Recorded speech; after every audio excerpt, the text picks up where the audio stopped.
Et donc what's up les boys, j'espère que vous allez bien. Pour ma part ça va super, et donc aujourd'hui on se retrouve sur son ordinateur pour améliorer le démarrage de Windows, car la plupart des gens ne le savent pas, mais vos logiciels démarrent en même temps que Windows, ce qui provoque un ralentissement général du démarrage, ce qui est logique quand on y pense. Mais aujourd'hui on va voir comment désactiver ces programmes simplement et améliorer le démarrage de Windows en quelques clics. C'est gratuit, sans logiciel. À tout de suite. Donc tout simplement ce que vous allez faire, c'est placer votre curseur sur la touche recherche de Windows 10. Si vous ne possédez pas Windows 10, vous allez toucher Windows et R simultanément. Ça va vous ouvrir ceci, la petite fenêtre exécuter, et vous allez tout simplement taper msconfig dans la fenêtre d'exécuter et faire Enter. Et donc là, à ce moment précis, s'ouvrira une fenêtre de msconfig, une fenêtre de paramètres Windows. Donc ici, nous allons toucher à peu près à toutes les cases. Mais pas la première où vous laissez tout comme ça. On va tout de suite se mettre dans démarrer. Et donc ici vous aurez quelques petites choses. Et la première chose à faire, ça va être cocher la case ne pas démarrer le GUI. Et là mettre un délai de 30 secondes, ce qui est le délai de base normalement. Mais là je vous laisserai chipoter parce que c'est peu important. Vous pouvez mettre 5, 10, 15, 20 ou mettre jamais si vous le voulez. Mais c'est tout simple. Donc vous mettez ne pas démarrer le GUI.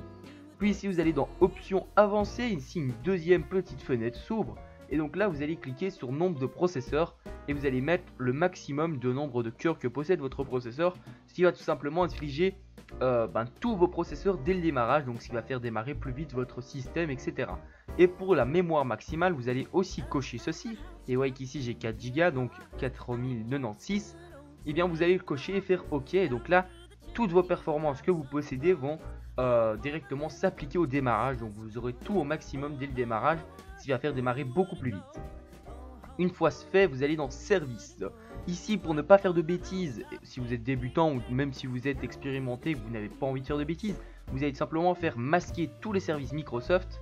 Et donc là, ce qui va faire, c'est que normalement tout ce qui est là, vous pouvez le désactiver. Tout ce qui est ici, vous pouvez le désactiver parce qu'il ne sert à rien au bon fonctionnement de Windows. Donc là, vous pouvez à peu près désactiver tout ce qui vous sert pas. Par exemple, moi, vous voyez que j'ai laissé franchement les principaux.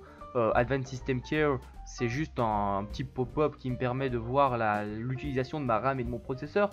Ici, c'est mon antivirus. Et ça, c'est encore mon antivirus. Donc, vous voyez qu'il n'y a quasiment rien. J'ai laissé que les principaux et tout le reste, vous pouvez désactiver. Franchement, je vous laisserai à peu près chercher, c'est super simple à faire. Et donc après, vous pourrez aller regarder dans les services Windows, ceux que vous connaissez et vous savez qui ne sont pas utiles, vous pouvez les activer. Mais je suis quand même restreint là-dessus parce que si vous désactivez quelque chose d'important, ça peut être pas super bénéfique pour vous.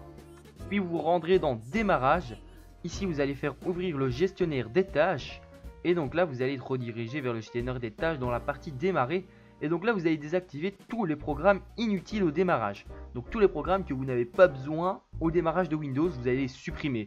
Donc ce que ça va faire, c'est juste comme je viens de vous le dire, ça va désactiver tout ce qui ne sert à rien. Et donc là ça va alléger le démarrage de Windows et donc du coup vous démarrez plus vite. Ici vous avez une petite information du temps que le BIOS met à charger. Donc pour ma part 12 secondes. Vu que je n'ai pas d'SSD, c'est plutôt bien. Et donc voilà.